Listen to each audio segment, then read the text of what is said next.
Hey, this is Chad with Munday Scientific and Microscope Marketplace. Today we've got a Nikon CI-L. This scope is a little different configuration, and we're filming this video specifically for the person getting it.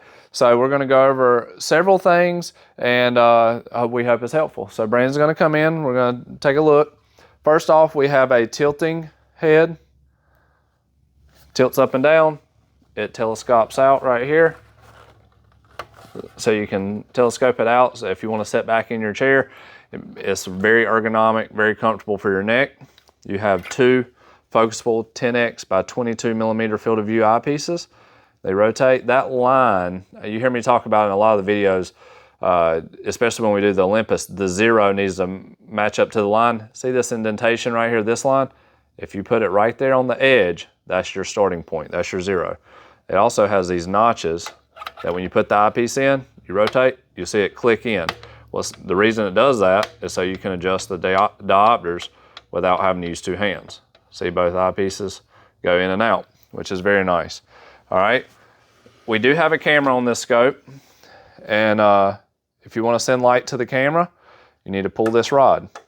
So with it all the way in, all the light goes to the eyepieces. All the way out, it splits the light between the camera and the head, or the eyepieces.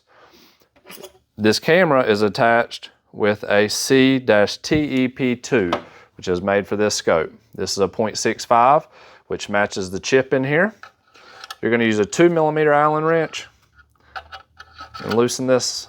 We're just going to show you how to do it. We have a lot of videos, but this camera right here, we don't have it very tight because we're just testing it. To focus the camera, you can rotate this lens here. By rotating this collar, it'll help you focus what you see in the eyepieces while looking at the screen. You can focus this, and you'll be able to focus the camera and make the camera come in and out of focus. All right, these are your centering keys for this.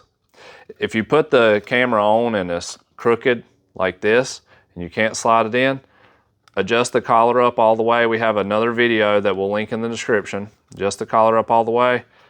And these three screws right here, 1, 2, 3, you loosen those and you can pivot this around. You can turn it around. We went ahead, we're going to ship it with the camera on for the user to make it nice and easy for them. But we want to show you how to do that. We do have a more in-depth video on this camera adapter. We get a lot of questions about it. All right, we're going to keep on disassembling the scope. We're going to go ahead and take off the head and the camera right here. 2 millimeter Allen wrench. That head and camera setup are going to come off. This is the simple analyzer. Thumb screw that comes off. With it pushed in, the analyzer's in, pulled out, the analyzer's out. So that's really good to know. You have 6 objectives on the scope, a 2x, a 4x, a 10x, a 20x, a 40x, and they added a 60x. This is for pathology setup, so they wanted all of the objectives and they wanted to add the 60. We're gonna show you how to take the nose piece off. So lower the stage, get it nice and low, and then right here, there is a place for your Allen screw. The nose piece on the Nikons are a little tricky. You loosen it, go out and down. It doesn't slide out like the Olympus. So out and down. This is a 6-position nose piece, moves like new.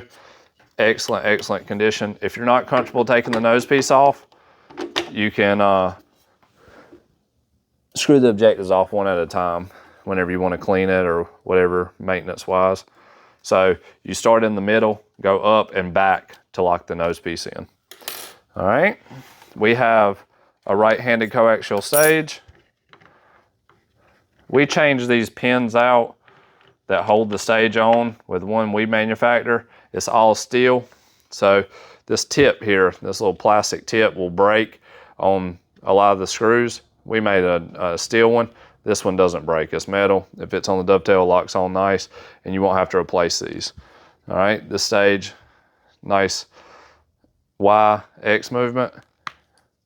If you want to adjust the stage, you can separate this and adjust the tension for the Y and the X that way. We're gonna keep on going down. We have a flip out condenser on this scope to fill the field on the 2X. If you want a 1X on your objective, you need a different condenser to fill that field. But to take the condenser in and out, loosen that screw, lower the substage, condenser comes out. We have a nice condenser with the dual knob. If you want to focus it or flip it with your left hand or your right hand, you can do it on this condenser. And we do have a simple polarizer on this scope for this user. So we'll show you how to lock that on. It flips in and out like this. The polarizer and the analyzer we spoke about earlier, this part, work in conjunction with one another. So folks use that to get polarized light on their specimens. It's this screw right here holds it on to the dust glass. That flips in and out, flips in, and you sit on there and lock it in right there with that same 2mm Allen wrench. See, it's on there good. That flips in and out. You have an on and off button here to turn the power on and off. You have a field diaphragm here to set color illumination. You have your rheostat here to turn the light up and down. These knobs are magnetic, so if you want the extra fine focus knob on the other side, you can move it. So if you want to put it here, this comes off. This one's a little harder. There isn't anything to hold on to. There's a little notch right here. So if you want to move them, you can move them. There's two little keys that go right here into these keys, and that makes sure it's flush. But that's about it. It snaps right in. We'll put it back together really quick, show you how it goes back together. We'll go condenser first. Condenser goes in. We're going to lock it down. We are going to put the stage on. Make sure the stage is level. So you notice how I backed the screw out a little bit more. Made sure it was pressed down and clicked down. And I was giving a little bit of pressure as I locked the stage on. Analyzer goes on with the thumb screw. And your camera, or excuse me, your head and camera setup.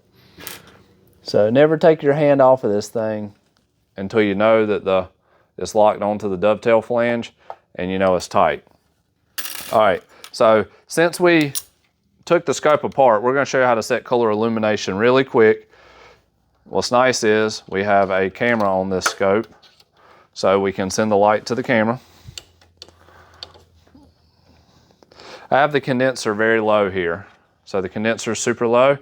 We're going to put the 10x objective in. Once you set color illumination, everything should be pretty dang parfocal. So we're going to raise this up on the 10x and we're going to bring it into focus. So I'll focus it really quick. All right, I'm in perfect focus for my eyes. Make sure the eyepieces are on those lines that we talked about. They are zeroed out. Once you're there, this diaphragm on this side, we're going to close it down. Brandon's going to show you on the screen what it looks like. So you can see how it looks. See how I'm moving in and out. So I've got it.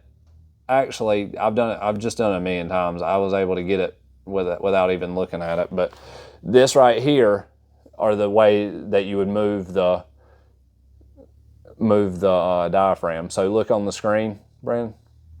See how that's moving? You want to get it in the center.